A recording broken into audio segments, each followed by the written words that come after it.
Yung magkasakit ka, disaster na yon. Pag bigla pa, wala kang paghahanda, at may kasama pang paghihirap dahil wala kang pera, lalo namang mahirap. Another disaster is grave fall. Yung may mga pagkakadapa, pagbagsak ang tao from failure, disgrace, and disempowerment. Again, it is worse if with poverty. Minsan hindi mo alam, fortunes are reversed. People that are at the top suddenly fall and get to the bottom. People who are honored could be disgraced. Such things can happen. Another disaster is grave emotional pain. Bereavement. Mamatayan ka ng mahal sa buhay. Abandonment. Hindi mo inaasahan, bigla kang iniwan ng iyong mahal sa buhay o ng inaasahan mo. Betrayal is a disastrous experience. Again, it becomes worse if with poverty. Yung problema, nadodoble pag wala kang pera. Iniwan ka ng asawa mo, pero may pera ka, malungkot ka, masakit, pero at least meron kang panggastos sa pangangailangan mo. Gusto mo maglibang, meron kang gagastusin. Nagkasakit ka, mahirap yon, pero may pampadoktor ka, nakakagaan-gaan kahit papano. So, laging nadodoble ang bigat pagka walang financial resources.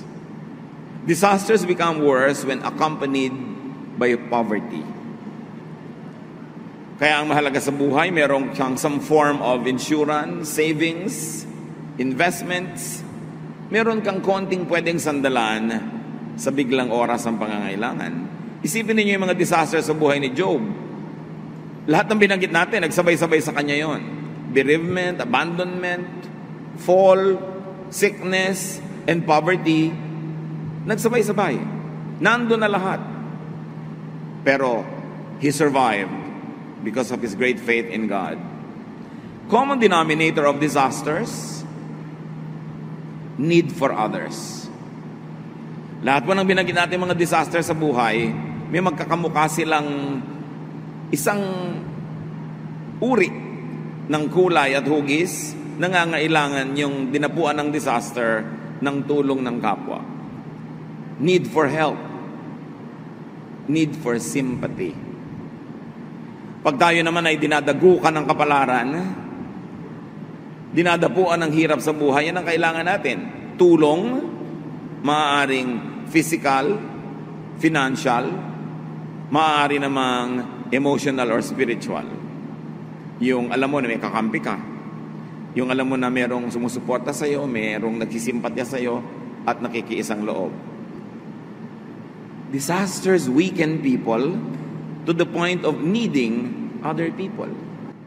Yan ang nangyayari pag may disaster. Nanghihina tayo. At di man dati, ngayon nangangailangan na tayo ng tulong. How to prepare for life's disasters. Isang mahalagang bagay na maunawa natin, paano tayo maghahanda para sa pagdating ng mga dilubyo sa buhay. We will be learning from Proverbs chapter 3. And now verses 1 to 2. My child, remember my teachings and instructions and obey them completely. They will help you live a long and prosperous life. So immediately here, we are presented with one way to prepare for life, and it's to obey God's teachings and instructions. Of course, which means know God's teachings and instructions. Paano ka naman susunod kung hindi mo alam? And of course, knowledge means willingness to be changed by it, to change our minds by what we know. Proverbs 3:3-4. Let love and loyalty always show like a necklace and write them in your mind. God and people will like you and consider you a success. Pinapahalagahan dito mga kapatid. So love and be loyal to God and to people. Bakit may connection sa paghahanda sa mga disasters ng buhay, yung loyalty to God and to people? Because when you're loyal to God, God is loyal to you also. When you're loyal to people, not all of them might be loyal in return, but hindi ka masisiro nang merong loyalty rin sa'yo. So loyalty to God and loyalty to our fellow men are investments, are savings.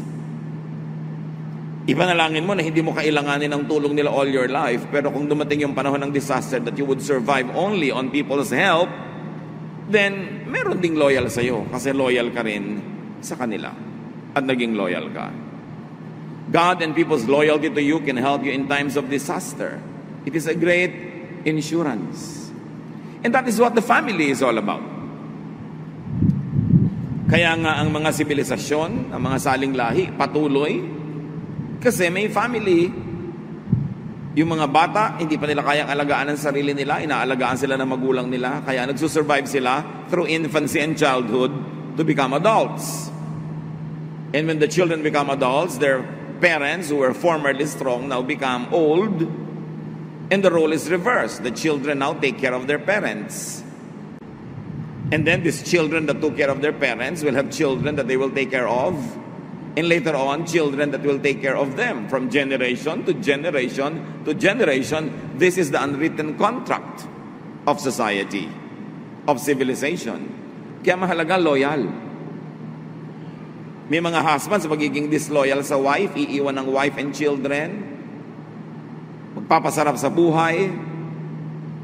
Pagkatapos, pagka nagkasakit at matanda na, babalik doon sa wife para magpaalaga sa mga anak.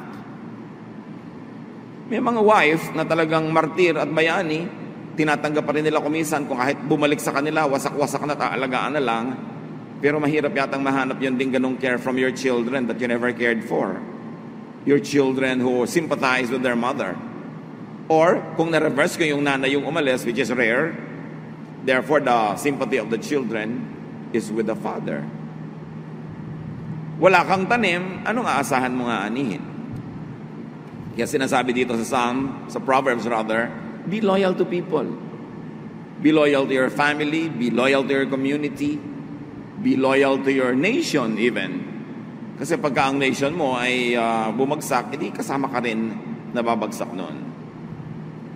At yung mga loyalty natin at pagtulong sa kapwa, kuminsan konting-konti lang na itulong mo, maiksing panahon ka lang tumulong, pero nung ikaw ang nangailangan at yung dati mong tinulungan ay umunlad, lumakas, kuminsan ang daming sukli sa'yo na higit sa itinulong mo sa kanya nung araw.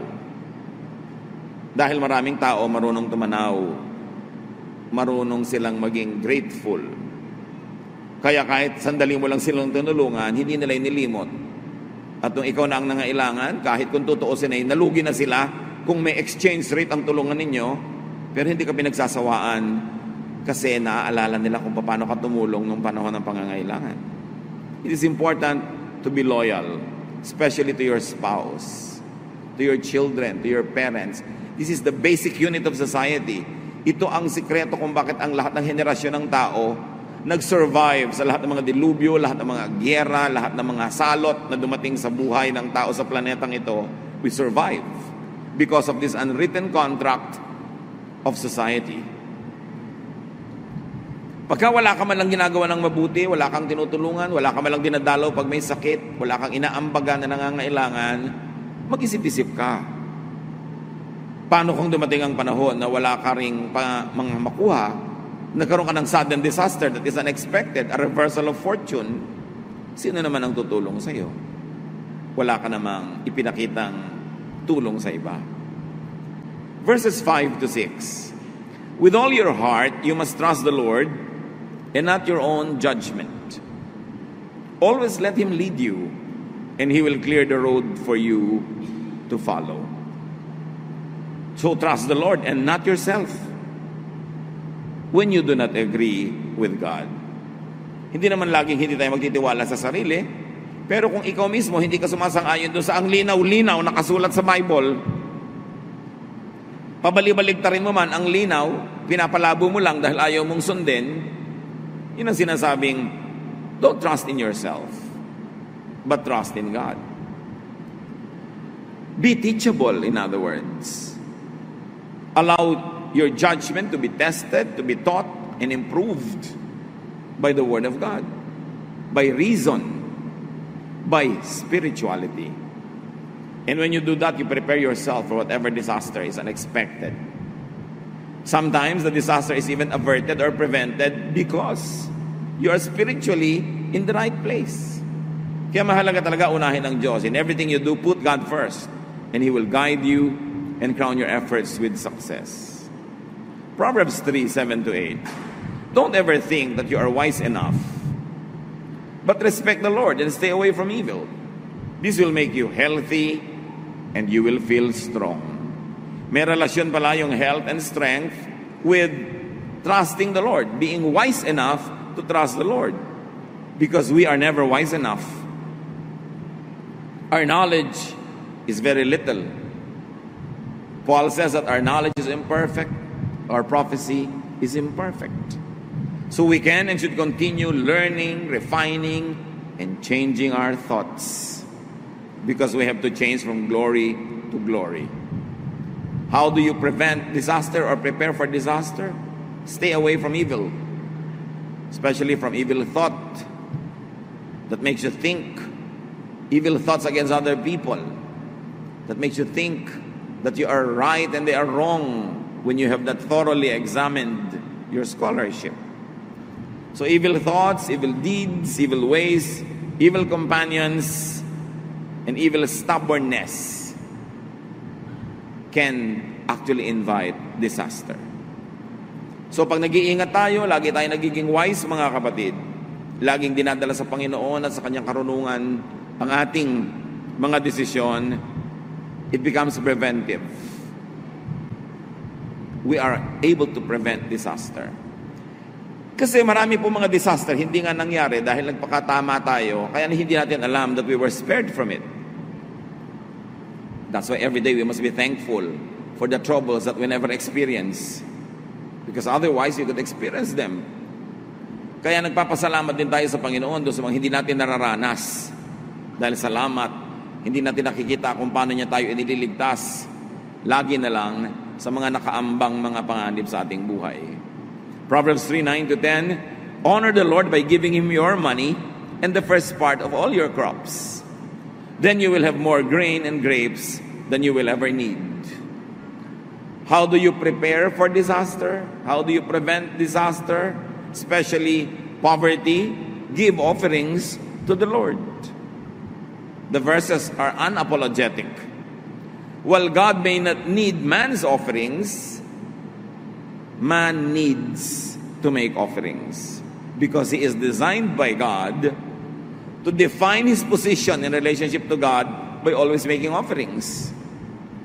Yan po yung relasyon ng mga subject to their monarchs, ng mga citizens to their kings. They were always giving taxes, they were always offering services, they were always offering this and that to the monarch. At yun yung pattern na makikita natin doon sa pagbibigay natin lagi sa Diyos. Because we recognize that He is the monarch, He is the king, so we give offerings. God doesn't actually need our offerings, but we have a need to make such offerings to continue to affirm our citizenship, our belongingness to God. And the verses are clear. Man's prosperity is premised by God on man's giving. Ang Diyos mismo ang nagpasya. You will be prosperous if you make your offerings. Mysteriously, this is an ever-present teaching and instruction everywhere in the Bible. And many people will attest to it na pag sinusunod nila, lumuluwag talaga yung buhay nila. Mahirap maunawaan kung minsan kung bakit, at kung hindi na unawaan, sundin na lang. Hindi ka naman malulugi dahil kung ang Diyos ang iyong pinararangalan sa iyong mga offerings, marunong naman talaga siya magsukli. At hindi naman tayo pwede magbigay ng offering ng hindi galing doon sa nauna na ibinigay sa atin ng Diyos.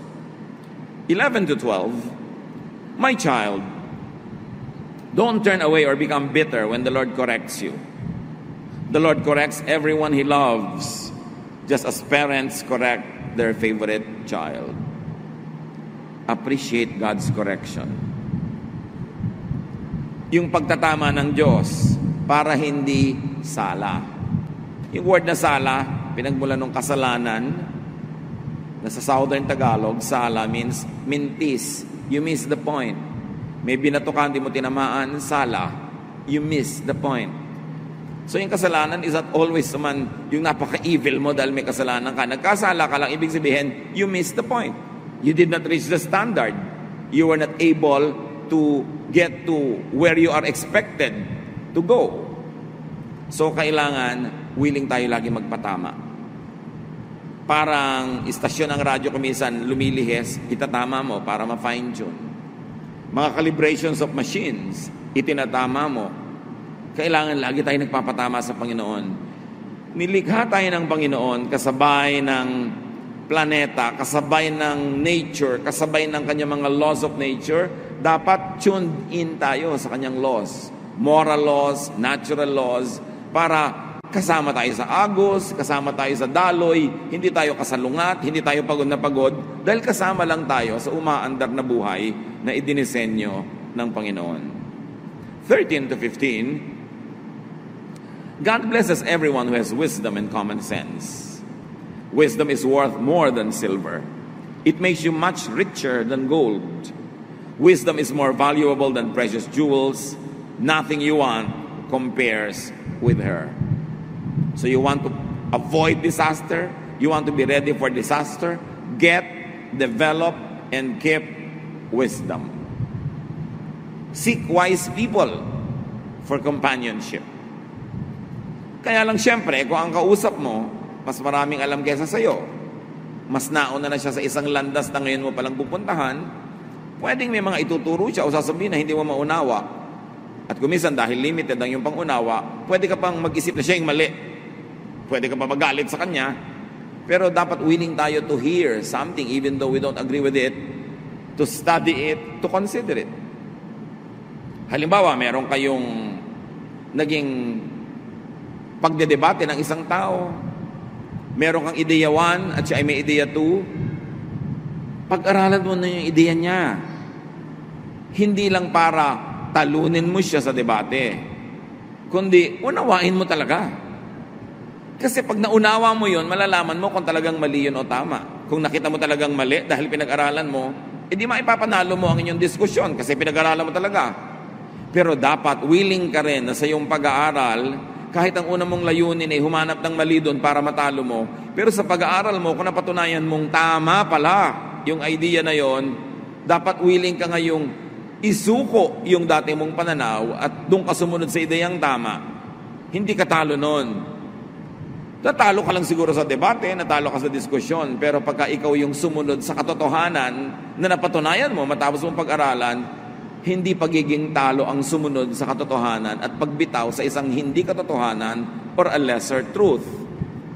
Many people, when they have to discuss with other people, especially when they have opposing ideas, they study only to prove their point at para panigasan yung point nila. Wala kang mapatututunan doon. Kasi decided ka na what you want to learn and what you are willing to learn. But when you objectively try to study the other person's point of view, in search for truth, not in search for victory in the debate, then you will find the truth. And that truth can set you free. Huwag na huwag kayong mag-aaral para lang panigasan ng inyong paninindigan. Mag-aaral talaga kayo para hanapin ang katotohanan. At kung yung katotohanan, hawak nung kalaban nyo, edi sabihin nyo, oy, tama pala yung hawak mo, yung katotohanan, makikihawak na rin ako, bibitawan ko itong dati kong hawak. Panalo ka nun, hindi ka talo. You only look like a fool or a loser for 1 minute, but then you learn and you are a winner for life. Mahirap yung pinaninigasan mo ang point of view mo. Dapat willing ka na i-test yun, willing ka na ma-challenge yun, because truth will always prevail. Kuminsan, hindi mo lang madaling maintindihan. Kuminsan, masyado ka lang emosyonal. Nauna yung emosyon. Kuminsan, masyado kang defensive dahil akala mo baka may mawala sa'yo pag nagpalit ka ng pananaw. Pero ang tunay na pag-aaral at laging pinapahalagahan ng Diyos to seek wisdom is the willingness to surrender an inferior idea to a superior one if it has proven to be superior after an impartial investigation.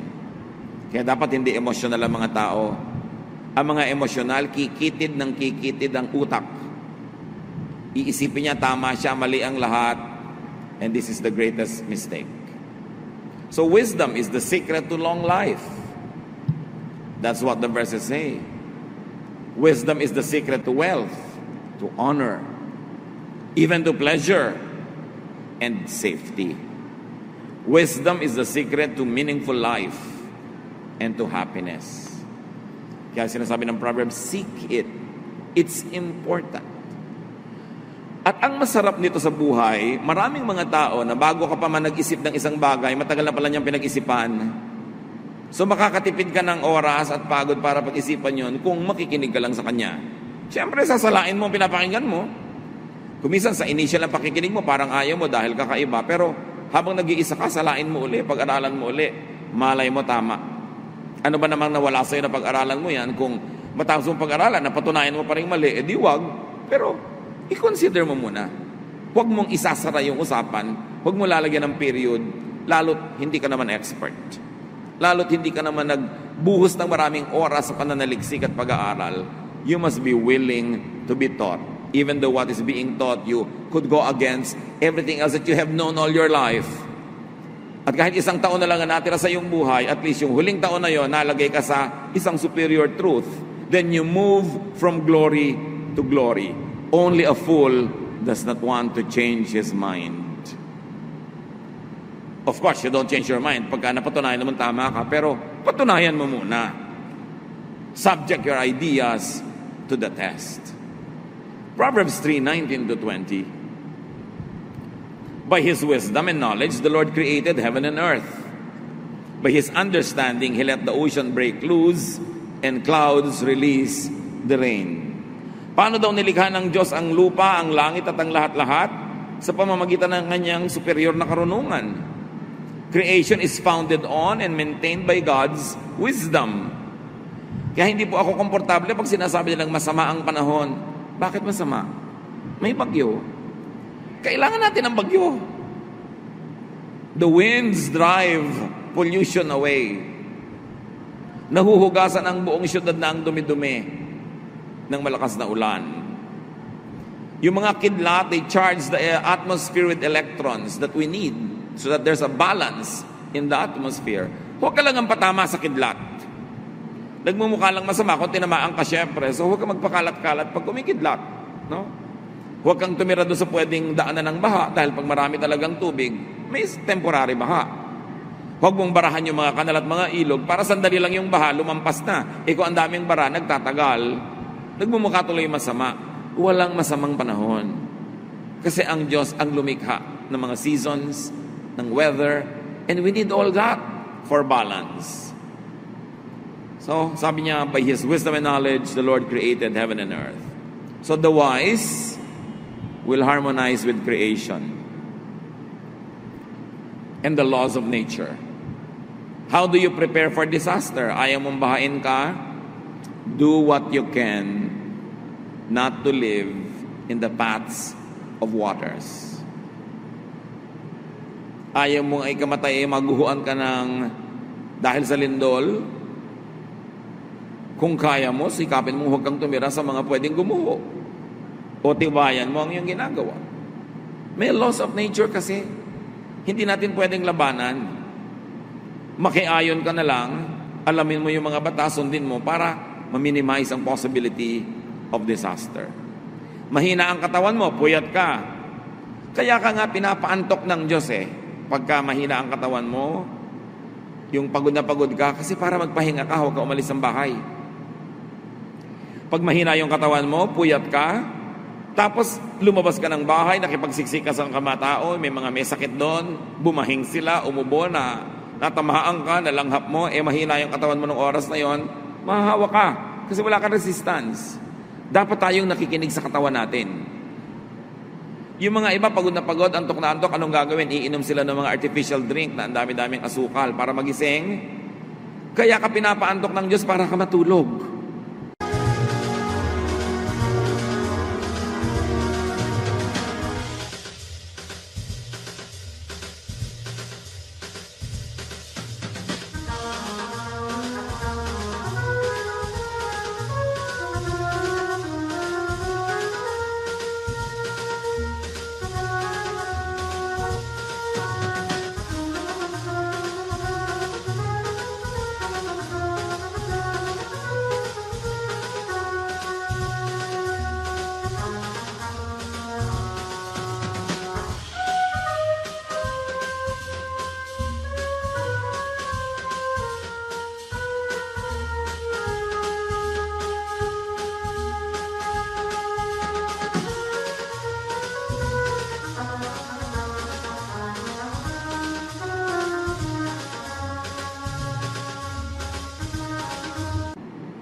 Pipilitin mo ngayong hindi matulog dahil may gagawin ka. Ano mangyayari? Sinisira mo yung katawan mo dahan-dahan.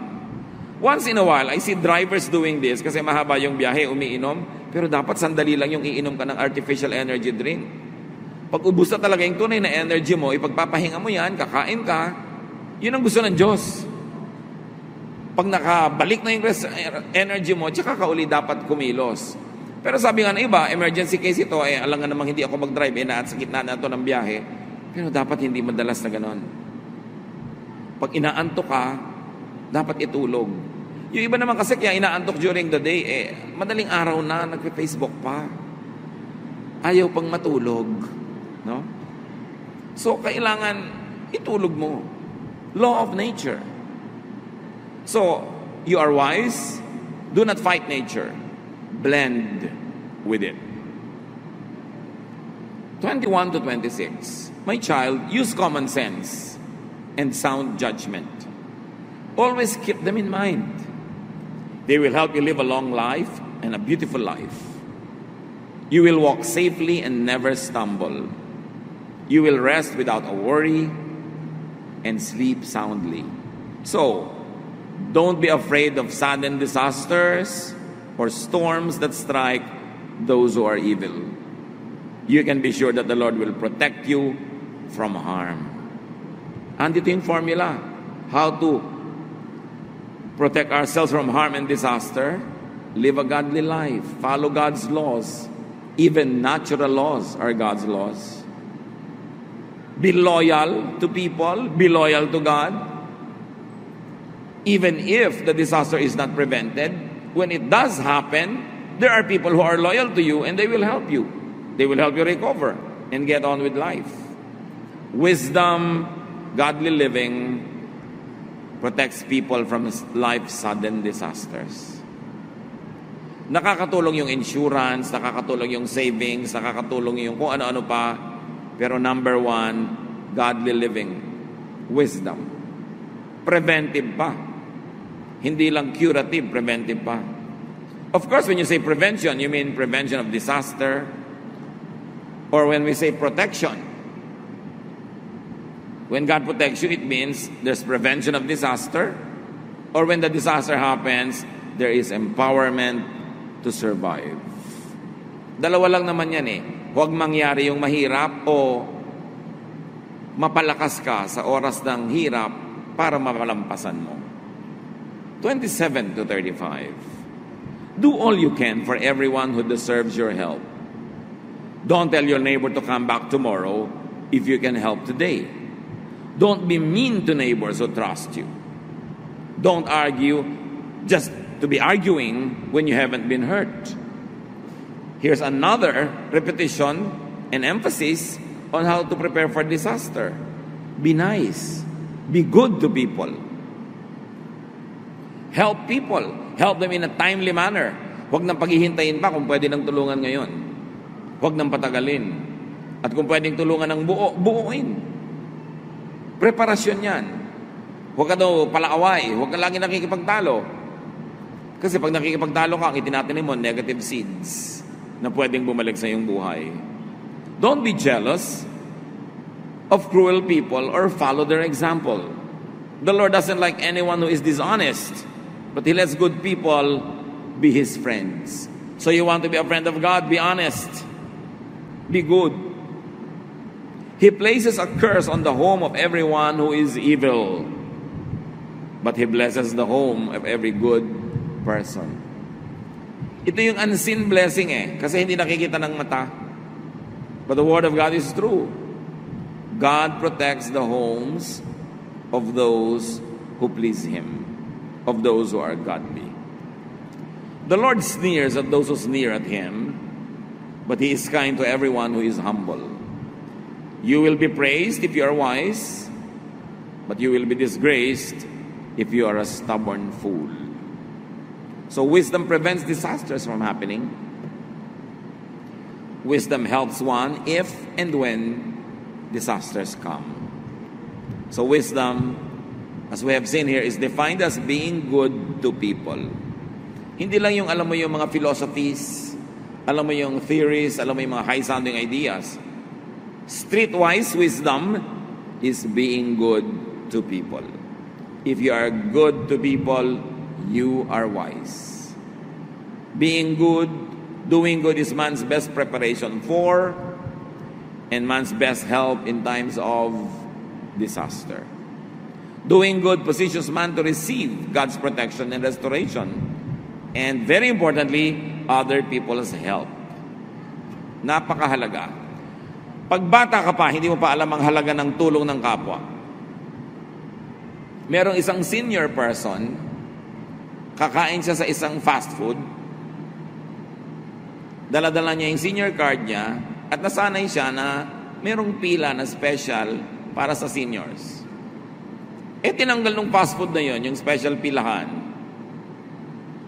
Pupunta ngayon sa harapan nitong matanda at ipinakita niya yung kanyang senior's card at sabi niya doon sa sales clerk, sabi, "Ineng, senior ako, pakiuna mo ako." "Ay, pila po kayo doon." Ayaw siyang pansinin. Pumunta siya doon sa isa pa, ayaw din siyang pansinin. Ipinatawag niya yung manager, ang sabi rin, "Pumila na lang po kayo, maiksi lang naman po ang pila." Ang hindi nila biglang inaasahan, biglang nangisay itong matanda at biglang nanginig, pinagpawisan ng malamig. Yung pala ito ay diabetic. At nag-hypoglycemia siya, bumababa yung sugar, na halos ikakamatay yun ng mga tao. Natakot ngayon silang lahat kung ano nangyayari sa matandang ito. Kung pwede nilang subuan nila agad ng pagkain na libre at lahat-lahat. So nung mahimasmasan, sabi sa kanila ng matanda, "Kami mga senior, kaya binibigyan ng ganyang pribilehiyo, hindi lang dahil matanda kami. Kasi mahihina na ang katawan namin, meron kami mga sakit. Hindi namin kayang tumayo ng matagal sa pila. Pag bigla kaming nagutom, biglang-bigla, pwede naming ikahimatay. Kaya kami binibigyan ng ganyang pribilehiyo. Hindi lang yan pag-abuso dahil lang matanda kami." Hindi kasi naintindihan ng mga bata Ang babata kasi ng mga empleyado sa fast foods. Akala nila, arte-arte naman ang matandang to, iksi naman ang pila, ayaw pang pumilang. Gusto pa, special. Kasi malalakas pa katawan nila, hindi nila alam. Alam niyo, sabi ng matandang yun sa mga tao, tatanda din kayo. Malalaman niyo rin kung bakit. So it is the reason why we are not kind, because we don't understand. Just be kind. Even if you don't understand, how can you go wrong if you're kind? Kung minsan merong nagmamadali sa pila, kung pwede mo naman pagbigyan. Hindi mo naman ikamamatay na pagbigyan siya. Hindi ka naman emergency case, baka siya may emergency case Kung minsan din sa driving, ganun bakit pa nagmamadali ito sobra? Hindi mo alam kung biglang tumawag pala yung asawa niya dahil manganganak na o kung ano man ang dahilan. People have reasons, and seldom that we understand their reasons. That's why it's just good to be kind. How do you prepare for life's disasters? Ang mga bata kasi, ganun talaga. It's one of the definition ng bata. Hindi niya alam na may mga disaster pala ang buhay. Hindi niya alam na pwede palang mangyari yung lumabo ang yung mata, pwede palang humina ang yung tuhod, humina ang yung resistensya. Kaya, humisan, hindi sensitive. How do you prepare? Be wise. Know what happens in people's lives so that you could prevent the mistakes that happen in theirs. One excellent way to prepare for your forthcoming disaster, which we all pray will not happen, is to help others in their disasters now. Dalawa lang ang pwede niyong pagpilian na kalagayan, mga kapatid. Sa oras na ito, sa present time, either may disaster kayo at kailangan nyo ng tulong, o wala kayong disaster. Pasalamat kayo sa Diyos at tumulong kayo doon sa merong mga disaster. That's how you prepare for the disasters that might come in your life. It is such a great privilege to live one day, 1 week, 1 month na walang disaster na major. Sa ganung mga privileged moments, you reach out and help people who are needy. That's how you strengthen yourself. That's how you fortify yourself for the time of your own weakness. Save, invest, prepare for disasters by doing good. It is important to extend kindness to the needy so that when you become the needy one, kindness will be extended from all directions with you wondering where they ever come from. We are never sure. Every time there's a possibility that fortunes can change, that horror might befall one's life. When it is not happening, be in a giving mode. Be kind. Be helpful. Aming Ama, sa bawat isa ngayon dito na hindi dumaranas ng disaster or crisis, salamat po. At sa bawat isa naman na dumaranas ito, kayo, Panginoon, ang magbalik sa mga taong ito ng anumang ginawa nilang mabuti nung araw para mga buting ito'y magawa sa kanila ngayon, even by complete strangers. We completely rely on you, O God. Man can prepare, man can do things, but the decision and the final judgment is in your hands. May you find us pleasing. May we give you pleasure, O God, so that we may get and receive the blessings that you give to us, though we may not deserve them.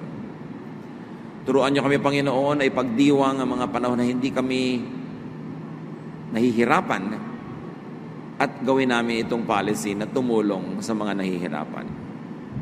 Teach us to prepare for life's disasters. Teach us to prevent them from happening. And when they do happen, teach us to go through them with dignity, with strength. And may the things that we have done before be like seeds that we planted. Allow us to enjoy the fruits of what we have planted. Teach us to be wise so that every time that we are not needy, we will be helping the needy and we will be planting good seeds. Pagbulay-bulayan natin, mga kapatid, at nawa maging sensitive tayo sa disaster ng iba. Huwag tayong magbingi-bingihan. Huwag tayong magbulag-bulagan. Teach us, Father, to please you with our goodness, with our godliness. Be alone with God for a while. Find comfort in God's Spirit if you are going through a difficult time. And pray for deliverance, pray for people who will help you, that the Lord can assign and the Lord can send your way. Meanwhile, everyone else who are not in a crisis situation, look for someone to help. Be thankful and prepare for what might happen. Dear Lord, in silence, continue to teach us.